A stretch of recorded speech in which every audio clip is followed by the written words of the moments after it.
네, 오늘 하나님 말씀 보도록 하겠습니다. 요한계시록 5장 13절 말씀입니다.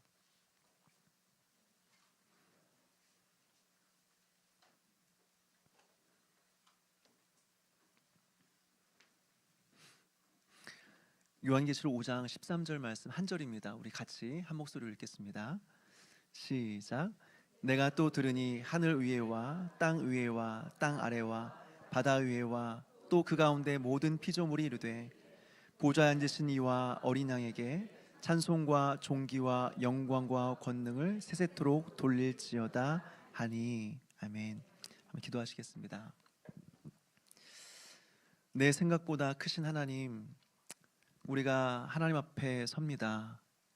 우리가 어떤 마음과 상황 가운데 있든지 어떤 어려움 가운데 있든지 우리가 이 시간 거룩하신 하나님 앞에 섰사오니 우리가 주 앞에서 하나님의 음성을 듣게 하시고 하나님을 영화롭게 해드리는 시간 될 수 있도록 인도하여 주시옵소서. 감사를 드리옵고 예수님의 이름으로 기도하옵나이다. 아멘. 오디오 듣고 말씀. 하늘의 성문에 다다르자 천사들이 그들을 맞이하러 나와 있는 모습이 보였다. 두 순례자와 동행한 빛나는 천사들은 성문 앞 천사에게 말했다. 이분들은 지상에 있을 때 우리 주님을 사랑했기에 그분의 거룩한 이름을 위해 모든 것을 버렸습니다.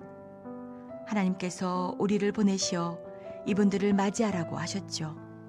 그래서 이렇게 훌륭한 순례를 하신 분들을 여기까지 모셔왔습니다. 이제 이분들이 들어가 기쁘게 하나님을 직접 영접하게 해주십시오. 그러자 천사들은 큰 소리로 외쳤다. 어린 양의 혼인잔치에 청함을 입은 자들이 복이 있도다. 그러자 이번에는 왕의 나팔수들이 여러 명 몰려나왔다. 하얗고 빛나는 옷을 입은 이들이 아름다운 곡조를 크게 연주하자 천국은 그 소리로 가득 찼다. 이들은 그리스천과 소망이 지상을 떠나 이곳으로 오게 된 것을 진심으로 환영해 주었다. 참으로 아름다운 나팔 소리와 힘찬 함성이 두 사람을 맞이해 주었다. 그런 다음 이들은 두 사람을 빙 둘러섰다.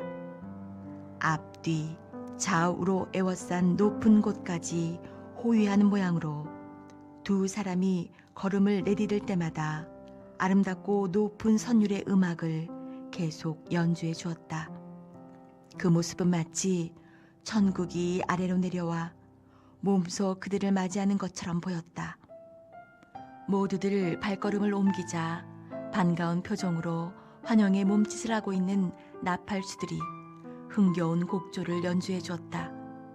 이 모습은 이들이 천국에서 함께하게 된 그리스천과 소망을 얼마나 기뻐하며 환대하는지 보여주었다.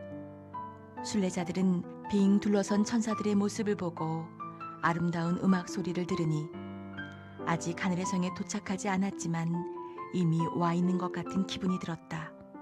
또한 이곳에서는 천국이 보였고 그들을 환영하는 하늘의 성의 종소리가 들려왔다. 무엇보다도 그곳에서 천사들과 함께 영원히 살 생각을 하니 생각만으로도 마음이 따뜻해지고 기쁨으로 벅차올랐다. 이 기분을 어찌 말이나 글로 표현할 수 있단 말인가. 그렇게 순례자들은 하늘의 성 문에 다가갔다.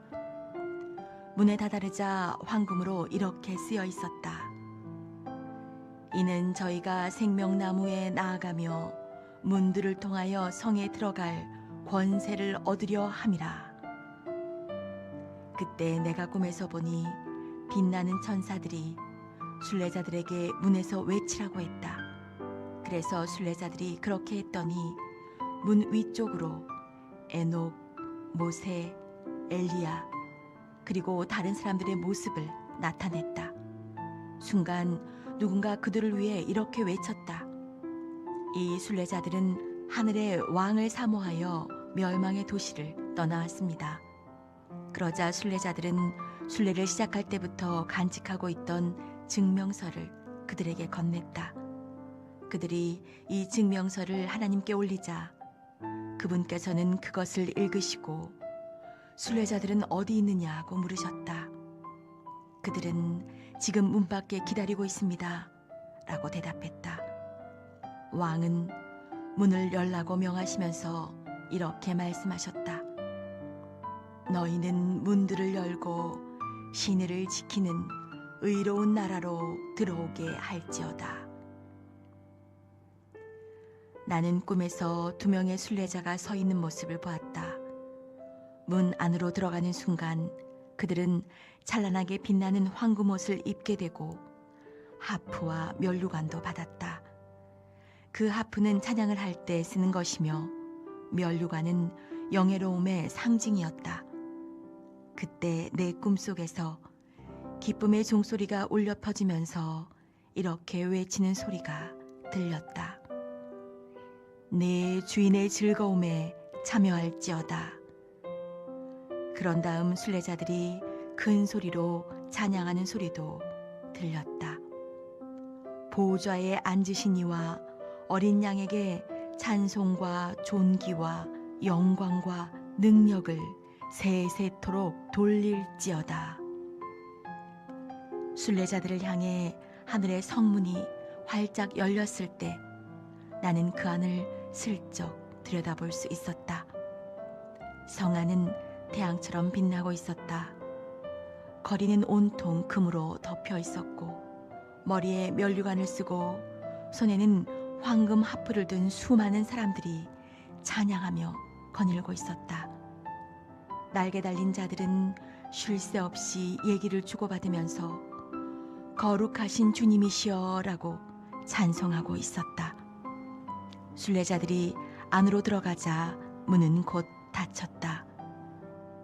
그 모습을 보니 나도 그들과 함께하고 싶은 생각이 간절했다.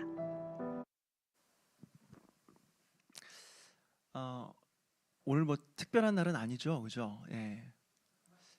뭔가 평소보다 자리가 꽉 찬 느낌이 들어서 오늘 제가 알지 못하는 무슨 특별한 날인가 이런 생각이 들었습니다. 가슴이 벅차고 천국에 온 것 같은 그런 느낌입니다. 네, 너무 감사합니다. 매주 금요일 날 이렇게 모여서 기도할 수 있었으면 좋겠다는 생각이 듭니다. 네. 오늘 이제 거의 마지막에 다다랐습니다. 이제 천국에 들어가는 거고요. 다음 주에 천국에 들어가고 이제 진짜 마칩니다. 이제 한 50번에 걸쳐서 지금 천로역정을 좀 살펴본 것 같습니다. 다음 주까지 해서 좀 마무리를 했으면 좋겠고요. 어쨌든 지난 시간에 우리는 이제 죽음에 대해서 함께 살펴보았습니다. 사실 죽음이라는 단어 자체가 그렇게 우리에게는 좋은 어감을 주진 않아요. 그래서 할 수만 있으면 죽는다, 뭐 죽었다 이런 표현을 잘 안 쓰죠. 대신에 뭐 돌아가셨다, 세상을 떠나셨다, 하나님 품에 안기셨다 이런 말을 씁니다. 그렇지만 우리가 죽음을 그리 비관적으로 볼 필요가 없어요. 왜냐하면 죽음 이후에 너무나 좋은 것들이 많이 있기 때문에 그렇습니다. 물론 죽음 자체는 우리에게 유쾌한 경험은 아니에요. 그러나 우리가 생각하는 것만큼 죽음이라는 것이 우리에게 또한 엄청난 비극은 아니다라고 하는 거예요. 성도들에게 있어서 죽음이라고 하는 것은 뭐냐? 천국으로 가는 문인 것입니다. 영생으로 가는 통로일 뿐인 것입니다. 우리가 지난 시간에 살펴보았던 것처럼 이 죽음을 피할 수 있는 사람은 아무도 없습니다. 믿음이 좋은 사람이나 그리고 믿음이 안 좋은 사람이나 그리고 예수 잘 믿는 사람이나 안 믿는 사람이나 다 죽음 앞에 있는 사람들이죠. 그리고 언제 죽음을 맞이해도 이상할 것이 없는 그런 사람들이다라고 하는 것입니다. 그래서 여러분, 우린 죽음 앞에서요, 죽음을 이상한 것으로 생각하지 말고 언제든 죽을 수 있다는 사실을 기억하고 또 죽음을 맞이할 때는 이거 당연한 것이다 라고 하면서 그 죽음을 맞이할 수 있는 그런 성도들 되시길 주님의 이름으로 축원합니다. 일단 지난 시간의 내용을 다시 한번 좀 정리하자면요, 죽음이 우리에게 주는 유익이 있다라고 말씀을 드렸습니다. 하나님은 우리로 하여금 죽음의 때를 준비하게 하신다라고 말씀을 드렸어요. 그래서 젊을 때, 건강할 때는 잘 모르죠. 잘 누리지 못했던 때가 있었죠. 그런데 그러한 그때는 누리지 못했던, 그때는 전혀 알지 못했던 특별한 은혜의 때를 우린 죽음 직전에 누리게 된다라고 하는 것입니다.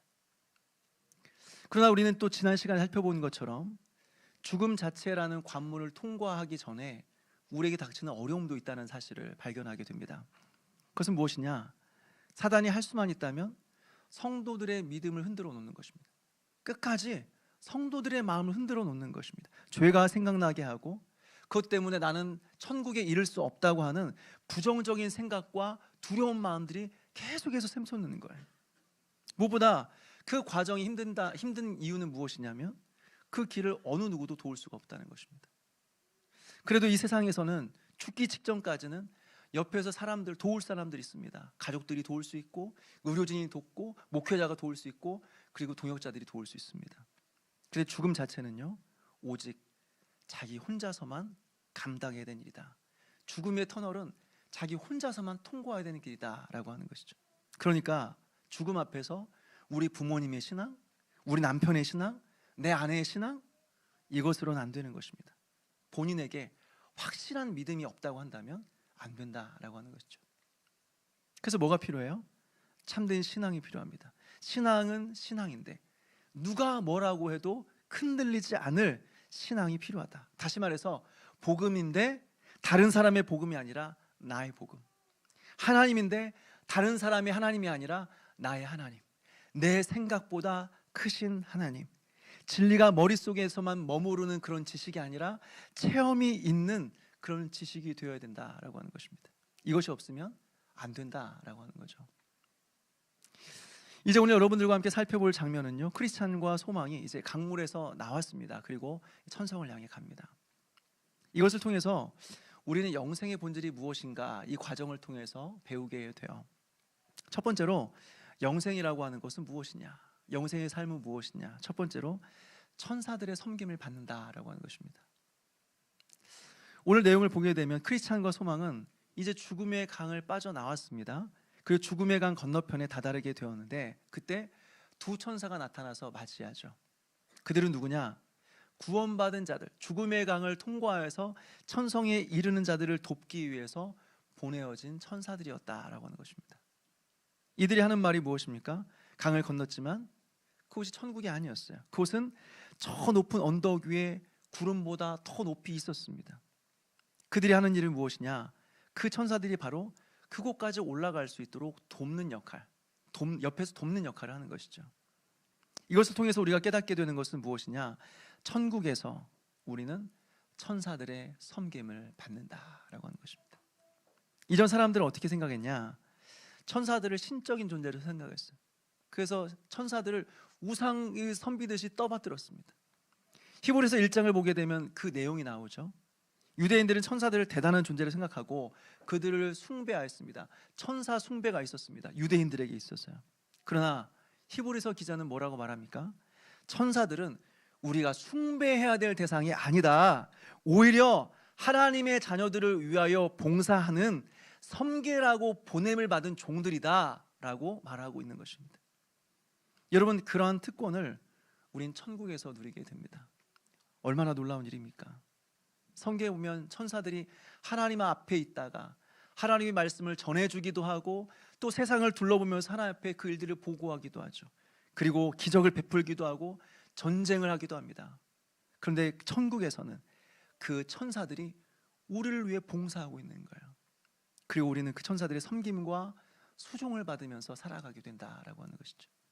이것이 바로 천국이에요. 그리고 이것이 영생이다라고 하는 것입니다. 둘째로 영생은 우리의 육신의 몸을 벗어버리는 것입니다. 우리의 육신의 몸을 벗어버리는 거예요. 여러분, 이것이 얼마나 놀라운 은혜인지 이 땅에서 육신을 가지고 살아가는 사람들은요 잘 아는 것입니다. 그리고 나이가 들어갈수록 더 깊이 깨닫게 되는 거죠. 예전에도 말씀드린 적이 있지만 저 어렸을 때 유난히도 유독히도 허약한 체질이었습니다.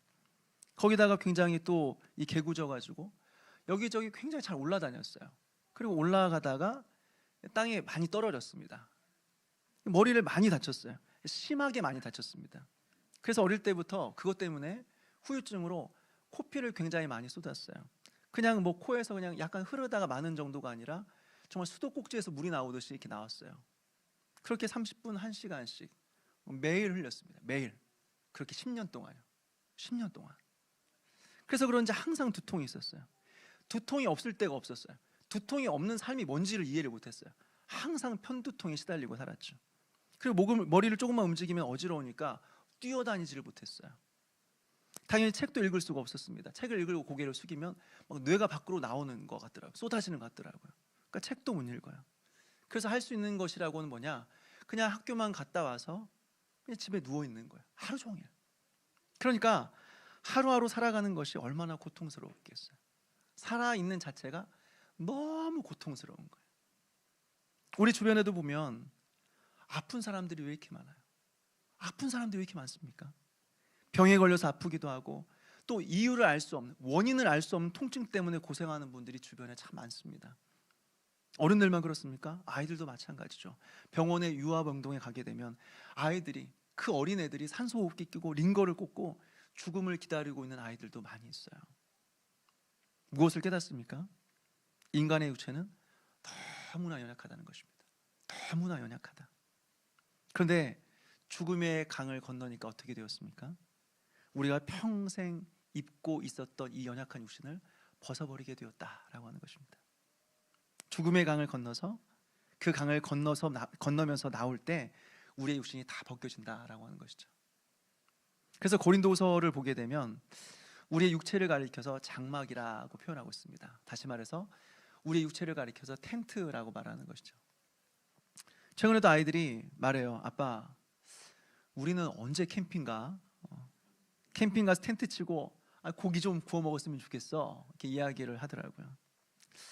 아이들 어렸을 때는 집 근처에 캠핑장이 참 많았습니다. 주변에. 그래서 쉬는 날이 되면 항상 텐트를 들고 아이들과 함께 이제 그 캠핑장에 갔어요. 그래서 고기도 구워 먹고 또 이제 뭐 잠도 자고 그랬습니다. 근데 시간이 지나니까 이제는, 그때는 좋았었는데 이제 시간이 지나면서 가기가 싫어지더라고요. 텐트 들고 다니는 자체가 굉장히 피곤한 일입니다. 그리고 나이가 드니까요, 텐트에서 잠을 자니까 안 잔 것 같아요. 굉장히 몸이 불편하고 허리도 아프고 아침에 일어나면 몸도 무겁고, 그러니까 잘 안 가게 돼요. 근데 고린도후서를 보게 되면 우리의 육체가 뭐라고요? 뭐와 같다고요? 텐트와 같아요. 텐트. 이동할 때마다 텐트를 계속해서 들고 다녀야 될 불편함이 있는 것이죠. 그리고 늘 접고 펴고를 무한 반복해야 되는 것입니다. 무엇보다 겨울엔 추워요. 여름엔 더워요. 그리고 시간이 지나면 텐트에 구멍이 나요. 찢어져요. 그러나 괜찮아요. 왜요? 영원히 그곳에서 우리가 살아야 된다고 한다면, 영원히 우리가 텐트 생활을 해야 된다면 참 불행하다는 생각이 들겠지만 어차피 그곳에서 우리가 영원히 살 게 아니에요. 캠핑장 퇴실 시간이 되면 다 걷어서 그냥 집으로 돌아오는 것입니다. 편안한 집, 편안한 침대에서 잠을 자게 되는 거죠. 여러분, 인간의 죽음이 이렇다는 거예요. 우리의 육신은 텐트와 같아서 사실 이 육신을 가지고 살아간다는 자체가 굉장히 불편하고 힘든 일입니다. 쉽게 지치고 피곤하고 아프고, 그리고 점점 세월이 지나갈수록 늙어가는 거죠. 저도 시간이 지나니까요, 나이가 들어가니까요, 왜 이렇게 이마가 넓어지는지 모르겠어요. 태어날 때부터 이마가 넘기 넓었는데 갈수록 이마가 넓어지는 거예요. 머리를 항상 가리고 있는 거예요. 왜 이렇게 피부가 안 좋아지는지. 예전에는 항상 이렇게 피부가 우윳빛 같다, 뭐 밀크보이다, 항상 맑고 투명한 피부였는데 갈수록 이게 피부가 칙칙해져요. 이게 안 돼요. 이제 아무리 뭘 발라도 안 돼요. 그리고 왜 이렇게 배가 나오는지 모르겠어요. 그렇지만 괜찮아요. 어차피 이 텐트에서 영원히 살 게 아니니까. 캠핑장 퇴실 시간이 지나면 텐트를 걷어서 집으로 돌아오는 것입니다. 인간의 죽음의 때가 되면 이 육신은 벗어버리는 것입니다. 그래서 연약한 육신으로부터 우리는 완전하게 해방이 되는 것이죠. 그래서 아픈 것이 다시는 없고 고통이 없는 영원한 세상에서 우리가 살아가게 된다. 이것이 영생의 은혜다라고 하는 것입니다. 세 번째로, 생명나무의 열매를 따먹게 된다라고 하는 것입니다. 오늘 설교장을 보니까 천사들은 천국으로 가는 길목에서 크리스찬과 소망에게 말하죠. 그곳에 가면 생명나무를 볼 것입니다. 절대 시들지 않는 그 나무 열매를 당신들은 먹게 될 것입니다 라고 말하는 거죠. 여러분, 여기서 나오는 생명나무가 처음에 어디 있었는지 아십니까? 하나님께서 처음 아담과 하와를 창조하시고 그들을 에덴 동산에 두었죠. 그리고는 동산 중앙에 있는 선악을 알게 하는 나무의 열매를 따먹지 말라라고 명령하셨는데, 바로 그 나무 옆에 있는 나무가 생명나무였습니다. 왜 선악을 알게 하는 나무 옆에 이 생명나무를 하나님께 두셨을까요? 선악을 알게 한 나무의 열매를 따먹으면 죽어.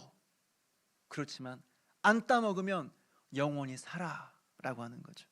다시 말해서 순종의 결과는 영원한 생명이다라는 것을 보증하기 위해서 선악을 알게 하는 나무의 열매 옆에 생명나무를 두었다라고 하는 것이죠. 근데 어떻게 해요?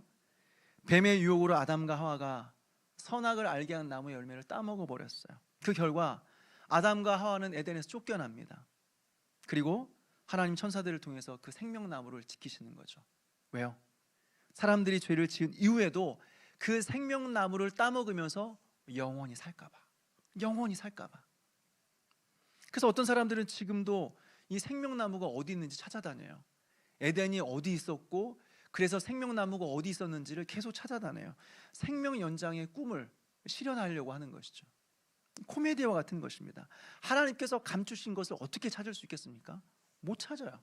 찾을 수 없는 것입니다. 시도 자체가 굉장히 무모한 것입니다. 대신에 그 생명나무가 성경에 보게 되면 다시 등장하는데 그 생명나무가 어디서 나오느냐? 바로 요한계시록에 나오는 새하늘과 새 땅의 생명나무가 등장합니다. 그것도 창세기에는 생명나무가 한 그루가 있었는데 요한계시록을 보면 이제 12그루가 있죠. 그리고 그 주변에는 시냇물이 흘러서 결코 마르지 않는 12그루의 생명나무가 있는 거예요.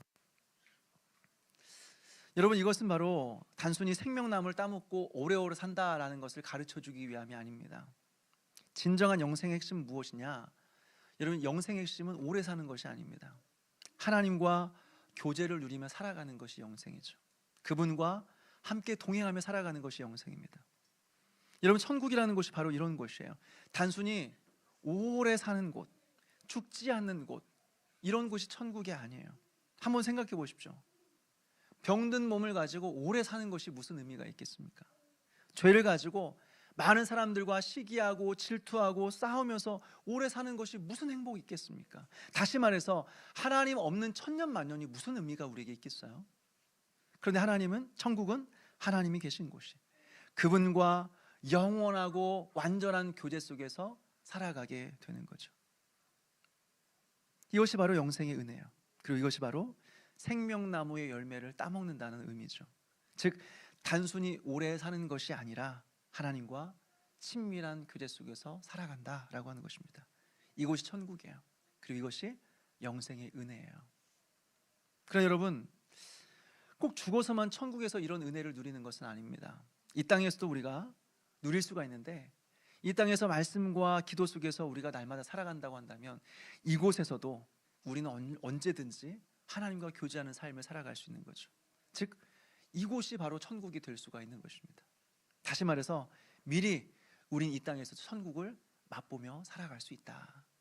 사랑하는 여러분, 날마다 말씀과 기도 속에서 하나님과 늘 깊은 교제 속에서 영생의 삶을 이 땅에서부터 살아가는 은혜가 저와 여러분에게 있게 되기를 주님의 이름으로 축원합니다. 넷째로, 천국에서 누리게 되는 영생의 은혜는요, 흰옷을 입고 면류관을 쓴다는 것입니다. 흰옷을 입고 면류관을 쓴다. 여기서 흰옷은 순결을 의미합니다. 정결한 거예요. 깨끗함입니다. 천국의 하나님은 우리의 모든 더러움들을 다 맑게 씻으시고 정결하게 하실 것입니다. 우리 말씀 한 구절 좀 찾아서 읽었으면 좋겠는데, 이사야서 59장입니다. 이사야서 59장 1절과 2절 말씀입니다. 이사야 59장 1절과 2절 같이 읽겠습니다. 시작. 여호와의 손이 짧아 구원하지 못하심도 아니요 귀가 둔하여 듣지 못하심도 아니라 오직 너희 죄악이 너희와 너희 하나님 사이를 갈라놓았고 너희 죄가 그의 얼굴을 가리어서 너희에게서 듣지 않으시게 함이라. 아멘. 뭐라고 말합니까? 하나님께서 능력이 없어서 구원하지 못하시는 것이 아니다. 오직 우리의 죄가 하나님과 우리 사이를 갈라놓았다라고 하는 것입니다. 그러니까 죄라는 것은 단순히 잘못한 것을 말하는 게 아니에요. 죄라고 하는 것은 하나님과 우리 사이를 갈라놓는 것입니다. 그런데 천국에서는 어떻게 된다는 거예요? 하나님께서 성도들에게 흰옷을 입혀주신다라고 하는 거죠. 다시 말해서 정결하게 해주시는 것입니다. 우리의 모든 더러움들을, 모든 수치를 다 가리워 주시고 하나님과 친밀한 교제 속에서 살아갈 수 있도록 하신다라고 하는 것이죠. 마치 아버지의 재산을 미리 받아서 창기와 함께 모든 재산을 다 탕진한 탕자가 다시 돌아왔을 때 아버지가 그 아들을 품에 안아주시고 새 옷을 갈아 입혀주시고 가락지를 끼워주시고 송아지를 잡아서 잔치를 열어주셨던 것처럼 천국에서 우리 하나님도 우리에게 흰 옷을 입혀주시면서 우리의 모든 더러움과 수치를 다 가리워주시며 우리를 기쁨으로 맞아주신다라고 하는 것이죠. 그렇다면 여러분, 여기서 면류관은 무엇일까요? 오늘날에도 천국에 가면 어떤 사람은 황금 면류관 받고 또 어떤 사람은 개털 모자 쓴다고 가르치는 교회가 있습니다. 최근에 확인했어요. 최근에도 있더라고요. 최근에도. 즉 이 땅에서 신앙생활 열심히 하고 열심히 봉사한 사람은 천국에서 황금 면류관을 받고 그냥 주일 예배만 드린 사람들은 천국에 가도 개털 모자만 쓴다는 거예요. 다시 말해서 천국에 가도 급이 나누어졌다는 거예요. 근데 여러분, 천국에 가서도 계급이 나누어져서 그것 때문에 기뻐하는 사람이 있고 어떤 사람은 개털 모자 써서 슬퍼하는 사람이 있다고 한다면 여러분, 저는 그곳이 천국이 아니라고 생각합니다. 천국은 하나님의 은혜로 들어가는 곳이지 이 땅에서 수고한 것에 대한 대가를 받는 곳이 천국은 아니다라고 하는 것입니다. 물론 면류관에는 그 사람이 수고와 노력에 대한 인정이 포함이 되기도 하죠. 한번 생각해 보십시오. 4년마다 올림픽이 개최가 됩니다. 그러면 선수들은 그 4년을 위해서 정말 피땀 흘리면서 오직 그 한순간을 위해서 준비를 하는 것이죠. 도대체 왜 이렇게 열심히 준비하는 걸까요? 메달 따기 위해서. 메달 따기 위해서. 근데 여러분, 이 선수들에게 있어서 메달이라고 하는 것이 도대체 어떤 의미일까요? 자신의 전부입니다. 자신의 인생입니다. 자신의 인생에서 가장 영광스럽고 아름답게 맺어진 결과물이에요. 자신의 노력의 결정체입니다. 이게 메달이에요. 그래서 당신이 누구냐라고 했을 때 나 올림픽 금메달리스트라고 한다면 운동선수들에게는 그게 전부입니다. 그게 그 사람의 실력과 이 모든 것들을 보여주는 한마디입니다. 다시 말해서 그 사람의 인생과 그 사람의 명예와 그 사람의 평생의 자랑이 바로 메달이라고 하는 거죠. 예전에 미국의 아주 권위 있는 피트니스 대회에서 한국 선수가 우승을 한 적이 있습니다. 보디빌딩 대회입니다. 사실 해외에서 한국 사람들이 이 순위에 오르는 것 자체가 굉장히 어려운 일입니다. 거의 불가능한 일입니다. 왜냐하면 한국인의 체형 자체가 보디빌딩에 그렇게 적합하지가 않아요. 왜냐하면 한국 사람들은 허리가 길고 다리가 짧아요. 그래서 모양상 그렇게 아름다운 그 모습이 안 나오게 된다고 하는 거죠. 근데 권위 있는 이 세계적인 경기에서 한국 선수가 우승을 해요. 이 사람은 굉장히 경제적으로 어려운 가정에 자랐습니다. 그에 불구하고 꿈을 가지고 미국에 왔어요. 그리고 유학 생활을 하면서 운동을 했습니다. 근데 사기를 많이 당했어요. 뭐 내가 너를 도와주겠다, 키워주겠다 해서 막 돈을 주고 배우면 안 도와줘. 돈만 받고 안 도와줘. 그래서 운동을 포기하려고 할 때쯤 아주 좋은 스승을 만났습니다. 한국 보디빌딩의 거의 레전드, 거의 그 뭐랄까요, 그 영웅이라고 할 수 있는 그 강경원 선수라는 사람을 미국에서 만났습니다. 그리고 그분의 도움을 받으면서 운동을 하다가 세계적인 대회에 나가서 거기서 이제 우승을 하게 되는 거죠. 근데 저는 이 사람이 메달을 받고 나서 그 이후의 모습이 참 인상 깊어요. 메달을 목에 걸고 나오면서 어머니에게 전화하는 모습이 영상에 찍혔어요. 그리고는 엄마가 받으니까 첫 마디가 엄마 나 메달 땄어. 그럼 막 우는 거예요. 펑펑 우는 거예요. 그동안 얼마나 고생했겠어요. 그 모든 서름, 뭐 기쁨, 이 모든 것들이 복합적으로 해서 눈물이 나왔겠죠. 그리고 전화를 딱 끊었는데 그 앞에 자기를 그동안 가르쳐준 그 강경원 선수가 눈앞에 있는 거예요. 막 뛰어가는 거예요. 막 뛰어. 그래서 엎드려 절을 하고 그리고 자기의 목에 있는 메달을 이제 그 스승에게 걸어주는 장면을 보았습니다. 말은 안 했지만 이런 의미 아니겠습니까? 나의 모든 영예와 나의 모든 영광은 당신의 것입니다 라는 거 아니겠습니까? 여러분, 이것이 바로 천국에서 누리게 될 은혜예요. 그 영광스러운 면류관을 받아요. 그 면류관은 나의 자랑과 수고와 눈물과 영광이에요. 이 땅에서는 비록 사람들에게 비교당하고 늘 실패하고 넘어지고 계획한 대로 계획되지 못하고 늘 갈등이 있고 우울하고 자존감도 바닥일 수 있겠지만 천국에서는 우리 하나님께서 우리의 목에 메달을 걸어 주시는 것입니다. 그리고 우리의 머리에 왕관을 씌워 주시는 것입니다. 무슨 의미예요? 그동안 순례길을 끝까지 걸어오느라 참 고생 많았다. 정말 잘했다. 정말 수고했다. 내가 너의 수고를 안다. 바로 하나님의 인정인 것이죠. 그리고 하나님의 격려인 것이죠. 그러나 여러분, 이것이 순전히 나의 힘으로만 되었을까요? 내가 잘해서, 내가 고생해서 내가 얻어낸 결과물입니까? 돌아보면 다 하나님의 은혜인 것이죠. 나의 힘으로 하는 것은 아무것도 없는 거죠. 다 하나님의 은혜이죠. 그렇지만 우리 하나님은 그 하나님의 은혜에 동참한 것을 우리가 한 일처럼 여기면서 우리에게 잘했다, 착하고 충성된 종아 칭찬하시면서 면류관을 씌워 주시는 것입니다. 그러니 그것이 어떻게 나의 공로와 나의 영광이라고 말할 수 있을까요? 그렇지만 그것이 천국에서 누리게 될 영생의 은혜다라고 하는 것입니다. 마지막 한 가지만 더 살펴보려고 하는데요, 천국에서 누리게 될 영생의 은혜는 이 땅에서의 수고의 열매를 거두는 것입니다. 수고의 열매를 거두는 것입니다.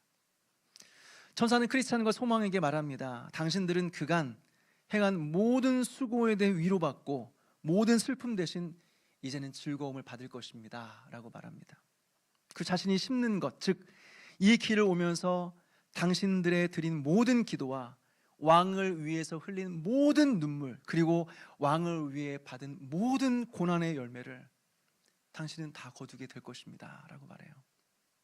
사랑하는 여러분, 우리가 이 땅에서 믿음으로 살면서 믿음의 씨를 뿌리고 눈물로 씨를 뿌립니다. 그러나 우리 인생을 돌아보면 모든 수고가 다 열매 맺는 것은 아니라는 것을 알고 있죠.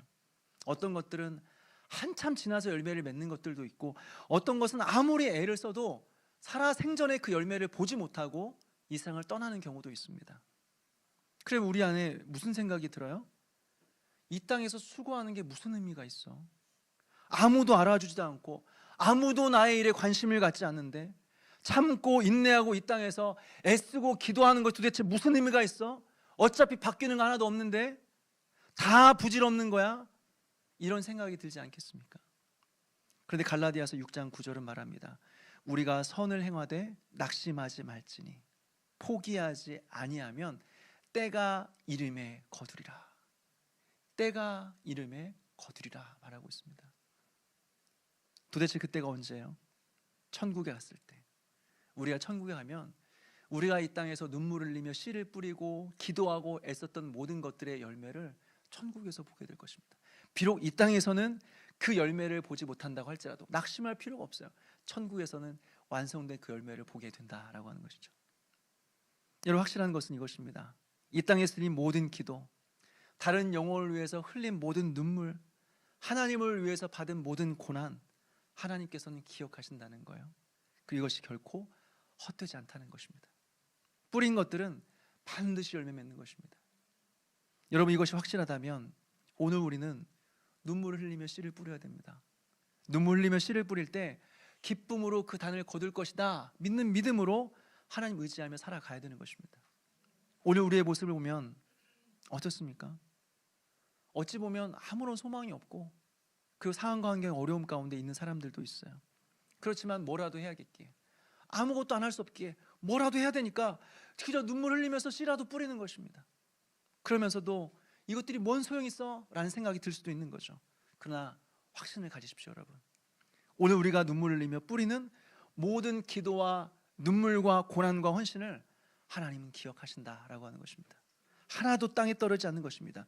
그리고 때가 되면 반드시 열매를 거두는 것입니다. 이것이 천국에서 우리가 누리게 될 영생의 은혜라고 하는 것이죠.